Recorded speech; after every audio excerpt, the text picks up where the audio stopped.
Start. वह अपनी पत्नी से प्रेम करेगा और उसे सुरक्षा प्रदान करेगा। उसे पीटता है। एक सी को उसके पति द्वारा पीटा जाना जिस पर वह सर्वाधिक विश्वास करती है, एक छिन्न भिन्न करने वाला अनुभव होता है। हिंसा, चांटे और लात मारने से लेकर हड्डी तोड़ना, यातना देना, मार डालने की कोशिश और हत्या तक हो सकती है। हिंसा कभी कभी नशे के कारण भी हो सकती है, परंतु हमेशा नहीं। भारतीय संस्कृति में हम बिरले ही पत्नी द्वारा पति को पीटने के मामले की शिकायत पुलिस में करने की बात सुनते हैं। विराम। वह मौन रहकर अपमान सहती है और उसे अपना भाग्य मानती है। विराम। यदि वह विरोध करना भी चाहती है तो नहीं कर सकती, क्योंकि उसे डर होता है कि उसके अपने माता पिता भी विवाह के बाद उसे अपने घर में स्थायी रूप से रखने में मना कर देंगे। विराम। विधवाओं के विरुद्ध हिंसा भी आज भयावह रूप धारण करती जा रही है। विराम। प्राय सभी विधवा एक ही प्रकार की समस्याओं का सामना नहीं करती। विराम।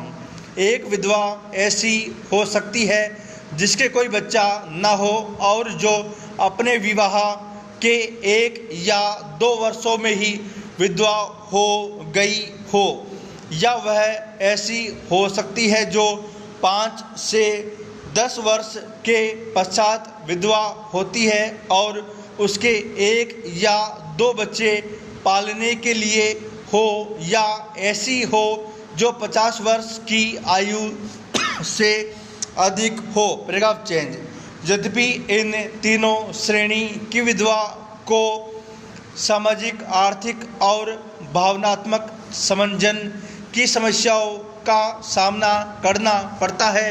पहले और तीसरी श्रेणियों की विधवाओं की कोई जिम्मेदारी नहीं होती, जबकि दूसरी श्रेणी की विधवाओं को अपने बच्चों के लिए पिता की भूमिका भी अदा करनी पड़ती है। प्रथम 2 श्रेणियों की विधवाओं को जैविक समंजन की समस्या का भी सामना करना पड़ता है। विराम।